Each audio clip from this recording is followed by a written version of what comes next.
Bien, vamos al tercer módulo y final de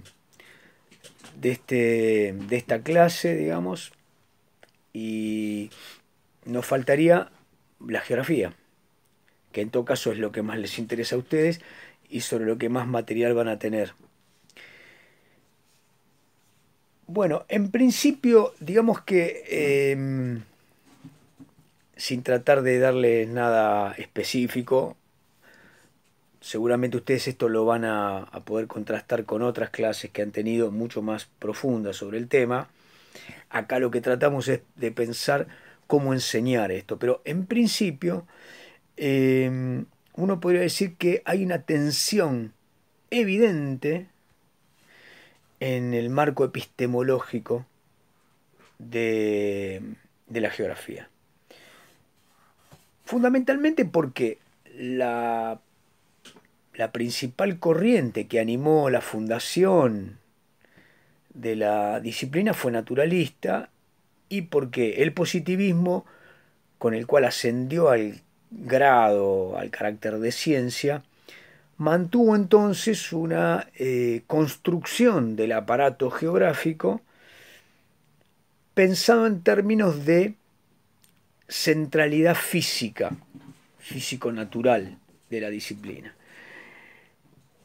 En términos de esa mirada, digamos, la geografía puede convertirse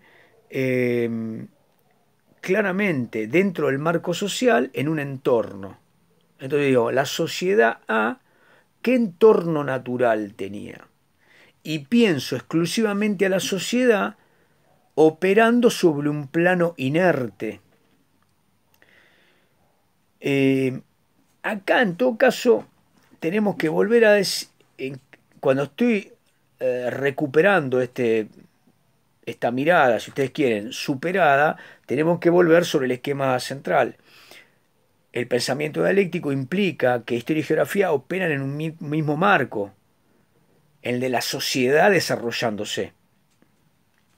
Pero de cualquier modo, en su despliegue como disciplina, la geografía entonces tiene este marco positivista que genera un determinismo, la acción de esta fuerza físico-natural con el carácter obviamente geológico, geomorfológico, atmosférico, hidrográfico, glaciológico, es decir, todas las disciplinas que cubrieron la historia de la Tierra en sus determinaciones y en sus leyes, que obviamente no pueden ser detenidas por la mano del hombre, daban lugar a un marco de desarrollo de ciencia de los lugares, ciencia del marco espacial pensado como el lugar donde se desarrollan los hombres, las sociedades, donde se da el curso histórico, digamos. Bien, este determinismo operó un tiempo determinado y tal como dice Gurevich, dio a la disciplina un carácter que de cualquier manera no es abandonado del todo porque de alguna manera hay una fuerte tensión, repito, en la condición epistemológica inherente al núcleo geográfico que sigue tensionando entre lo físico y lo social. Punto. Hagamos un pie de página. Esa tensión, oposición, dicotomía es insustancial, dice Gurevich, y les repito yo, es, digamos, ambas miradas, física natural y social, son una y es la de las sociedades en el espacio. Las sociedades en los territorios, las sociedades en el ambiente, las sociedades en los ecosistemas, generan, se desarrollan, impactan, en fin. En esta cuestión está claro que además, respecto del momento en el que nacen la corriente positivista, determinista o natural de la geografía, la superficie terrestre no estaba acabadamente conocida como tal, o no estaba totalmente ocupada como tal, y hoy necesariamente la superficie de la Tierra es una en términos de que cualquier impacto de las sociedades termina siendo de consecuencias globales. Entonces, poco sentido tendría también pensar, si ustedes quieren, hasta la propia geografía en ese marco.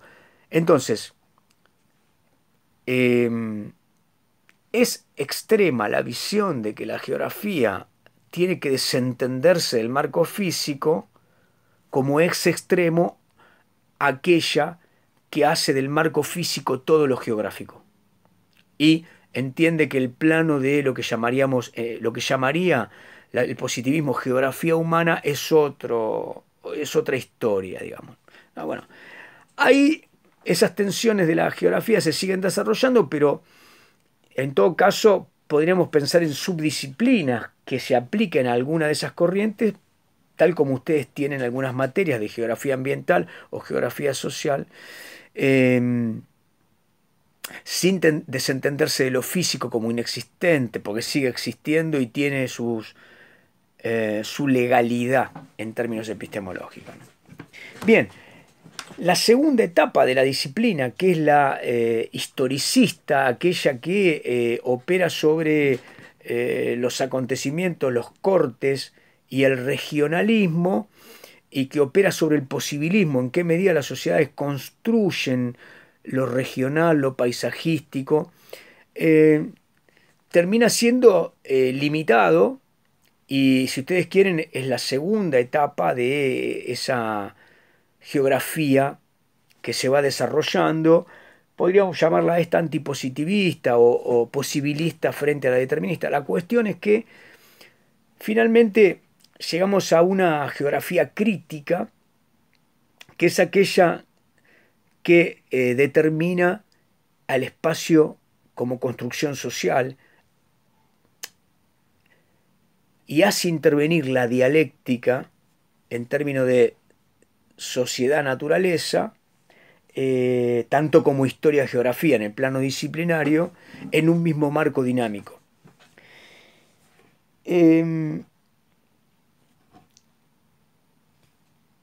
Las distintas miradas de la geografía, antes de llegar a la mirada crítica,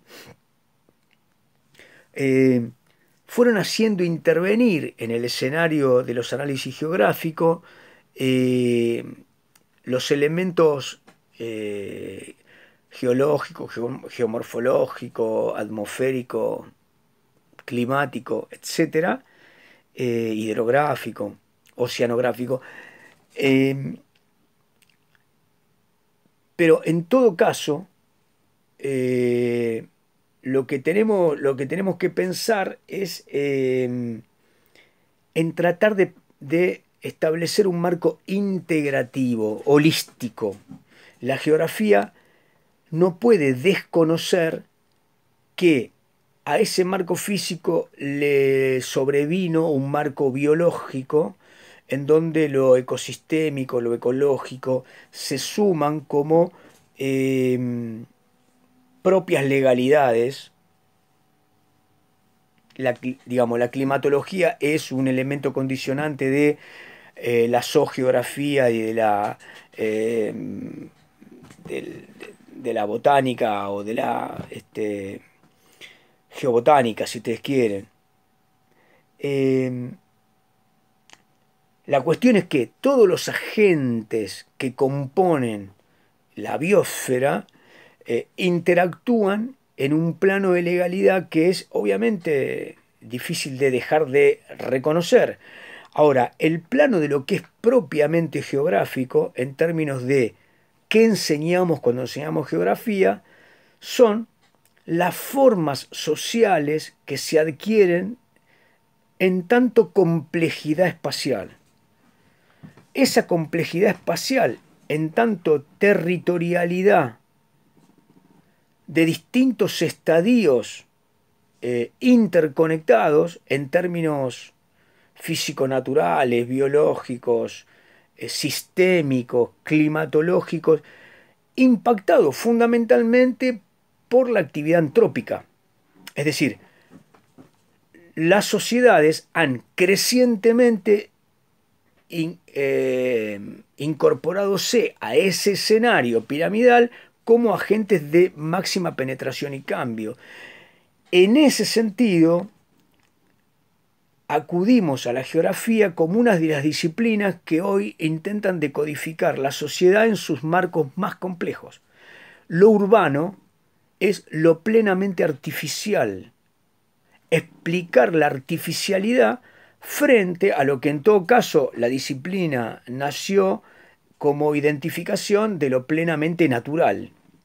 Entonces, en ese sentido, esta plena artificialidad sería el máximo despliegue de las construcciones humanas para mediar en términos de las situaciones que lo natural generan en el marco de la habitación humana.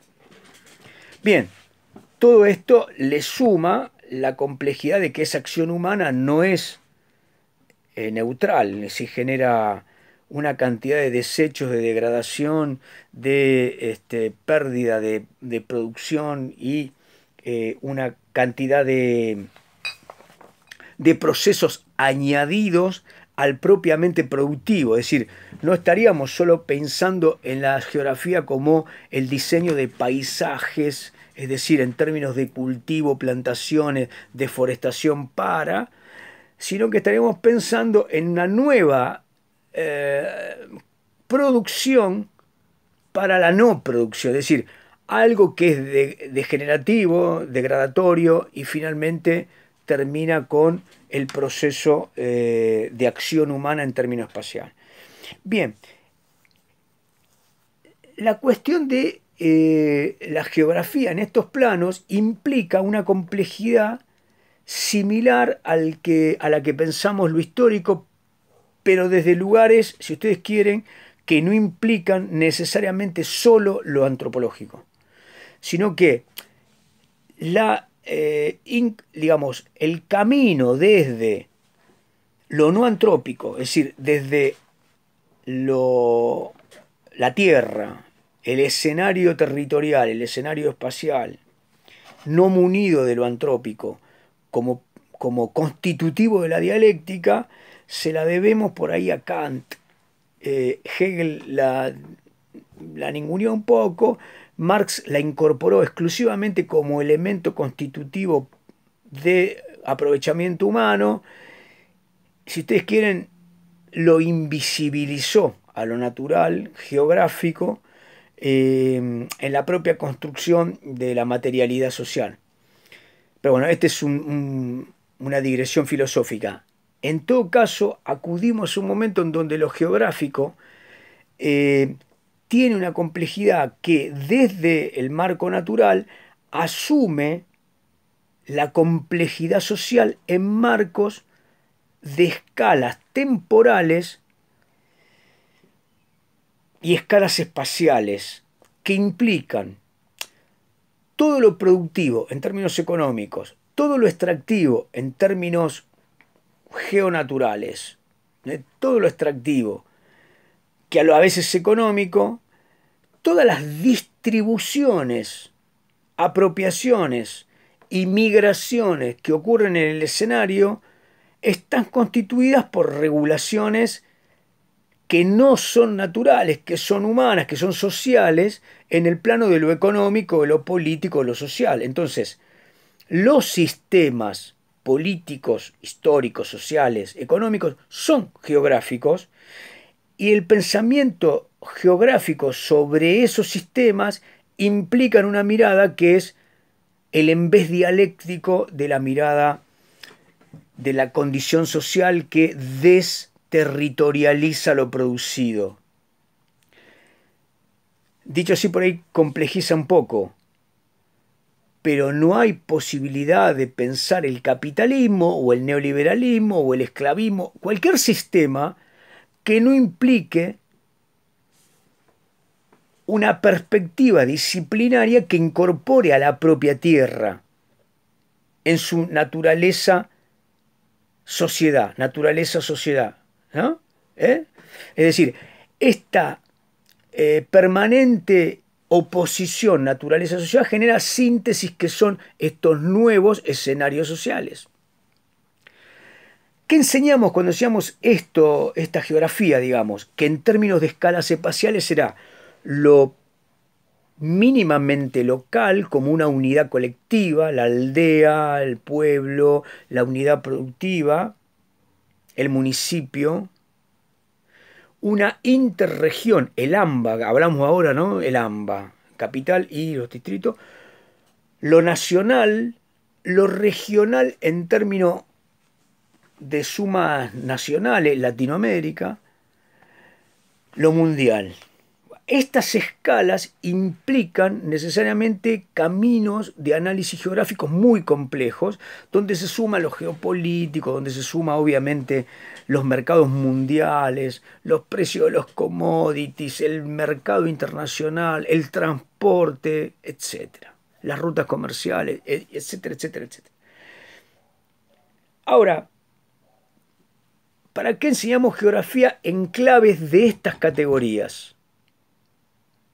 Las categorías de, repito de nuevo, naturaleza, sociedad, espacio como construcción social y todo lo que dije después, que es muchísimo, todas esas categorías se ordenan en torno a la necesidad de que los alumnos piensen geográficamente, piensen desde la góndola lo que consumen en términos de desecho, de producto, de sistema que produjo, de sistema social en el espacio, del lugar de producción,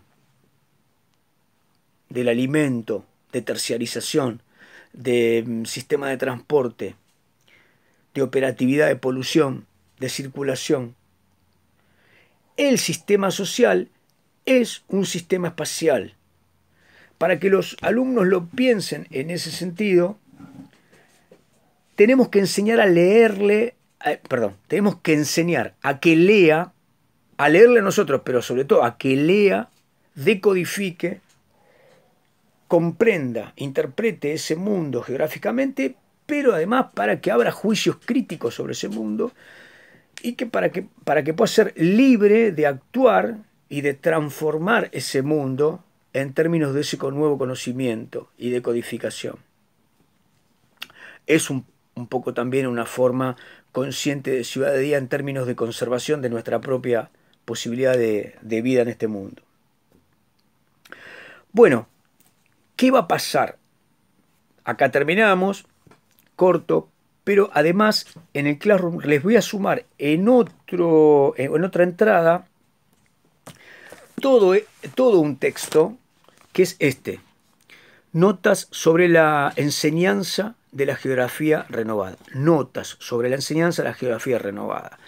Este texto completa, amplifica lo dicho por Gurevich en el capitulito que acabo de reseñar. 93 páginas. Me parece que es una lectura que deben hacer después de llevar a cabo la respuesta, la esquematización de todo lo que acabo de decir y que va en este Classroom. Se los voy a poner aparte y va a quedar como una lectura cuando terminen de hacer esto y leer a Gurevich capítulo. Bueno, les mando un saludo y espero que sigan bien.